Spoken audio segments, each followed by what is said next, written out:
नेपाल में खासकर काठमांडू केंद्रित आंदोलन ये पहली बार हो रही है, खास करके मधेसी और जनजाति दलों का।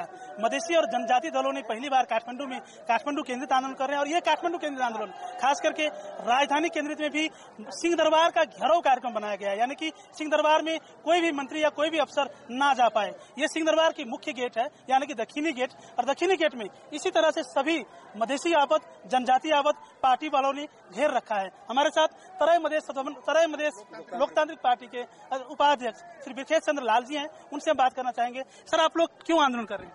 देखिए, वास्तव में ये आंदोलन अगर दो शब्दों में कहा जाए तो ये बराबरी का आंदोलन है।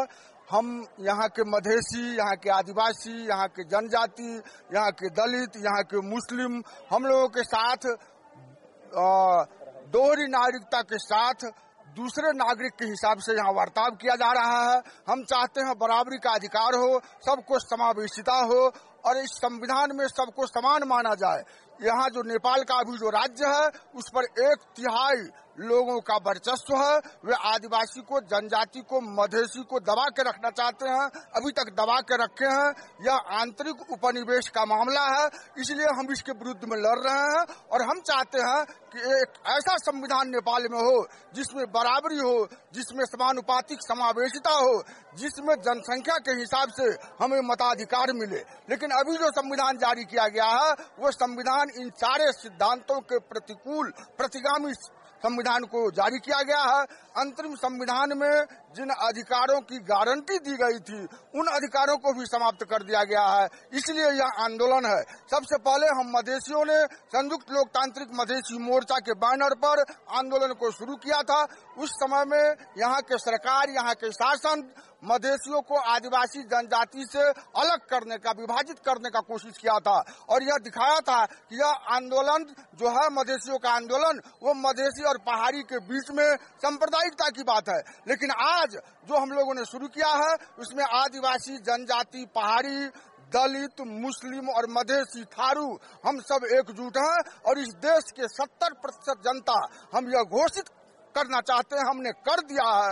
यह हमारा उद्घोष है कि यह संविधान हम सभी का संविधान नहीं है, यह 1/3 वर्चस्ववादियों का संविधान है और इस संविधान को खारिज किया जाए, दूसरा पुनर्लेखन किया जाए और संविधान सभा से जनता का संविधान बनने का जो बात था उसे पूरा किया जाए।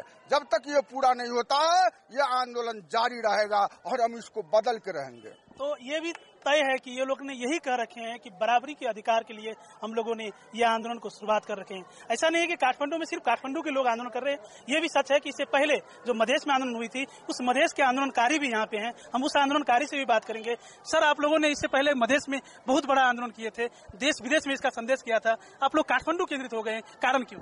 कारण कि विगत 6 महीना से हम लोग लगातार निरंतर सड़क पर लड़ते रहे और 62 से ज्यादा लोगों के सरकार सीधे छाती में और माथा में गोली मारा और वहां से इतनी घचघचाने के बाद में दुनिया के हर जगह पर ये कहता है कि नहीं हम संविधान दे दिए, अधिकार दे दिए है।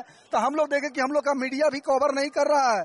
तो हम लोग देखें कि नहीं, सेंट्रल में और जो राजधानी है उस राजधानी में जाकर के इस सरकार को बतावे और दुनिया को बतावे कि नहीं, दुनिया जाने कि नहीं मधेसी लोग, थारू, आदिवासी, जनजाति सभी लोग पीड़ित है और ये संविधान को नहीं मान रहे हैं। इसीलिए हम लोग काठमांडू में अब सिंह दरबार घेराव करने के लिए आए हैं और यहीं पर आंदोलन करने के लिए आए हैं। वो जो विगत में समझौता हुई है, जो विगत में सभी त्रय मधेश लोकतांत्रिक पार्टी के साथ, संयुक्त लोकतांत्रिक मधेसी मोर्चा के साथ जो समझौता हुआ है उसको लागू करके इस संविधान को पुनर्लेखन करना होगा, नहीं तो यह आंदोलन जारी रहेगा। तो इस तरह से आंदोलन जो हो रही है काठमांडू में, इसमें सारे युवा और महिला के भी सहभागिता है, खासकर काठमांडू में। मैं इस वक्त एक चंदा चौधरी जी के साथ में हूँ जो नेपाल भारत संघ के, महिला संघ के अध्यक्ष भी हैं।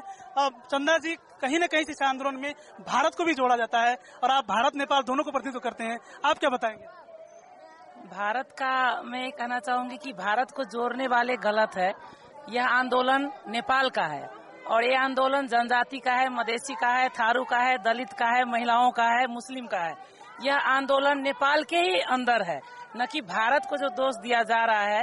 वह मैं अपने जो तराई मधेश लोकतांत्रिक पार्टी की केंद्रीय सदस्य भी हूँ, महिला संघ की राष्ट्रीय अध्यक्ष भी हूँ। और उसके तरफ से मैं ये कहना चाहूंगी कि भारत का जो बदनामी किया जा रहा है वह एकदम गलत है, वह याद चीज है, ये नहीं करना चाहिए। और जो भी चीज है हम लोग का मांग है, जो हम लोग का मुद्दा है, यह आंतरिक समझदारी से और पॉलिटिकल टॉक से इस चीज को अंत होना चाहिए। और जो मांग है वो हम लोग का यथार्थ मांग है, ये संघीय गठबंधन का जो मांग है, जो मुद्दा है, कुछ व्यक्ति ने, कुछ लोगों ने इतने आधे से ज्यादा की सबसे मेन मांग नागरिकता को कहा गया था, क्योंकि भारत से महिला नेपाल आती है और उसको अंगीकृत नागरिकता दिया जाता है। ये क्या मेन मामला था, ये थोड़ा बता दीजिए। यह मामला जो हम लोग का अंतरिम संविधान में 2063 का संविधान में वही होना चाहिए कि वैवाहिक नागरिक होना चाहिए, न कि अंगीकृत नागरिक और वंशज नागरिक में कोई फर्क नहीं होना चाहिए। हम लोग का मांग ये है कि भारत से जो संबंध जुड़ता है, नेपाल भारत का संबंध शादी विवाह का संबंध है, यह संबंध पौराणिक है, प्राचीन काल से है। वह अंगीकृत नागरिकता को हम महिलाएं चाहते हैं कि वह वंशज और अंगीकृत में कोई फर्क न हो। जो वंशज इस नेपाल में वंशज के नागरिक जिस पोस्ट पर जिस जगह जा सकते हैं, वो अंगीकृत जिसके पास नागरिकता है वह भी उसका हकदार हो। दो किस्म का तो ये लोगों का आंदोलन का एक मेन मांग, एक मेन यथार्थ ये भी है कि नेपाल में जो रोटी और बेटी के संबंध है भारत और नेपाल के साथ में, उसको भी एक जायज रुतबा मिलो, क्योंकि वहाँ से जो बेटी आते हैं नेपाल बहू बन के, उसको एक नेपाल के नागरिक की तरह एक व्यवहार किया जाए। कैमरा पर्सन विकास कुमार के साथ Virendra KM, ABP news, Kathmandu.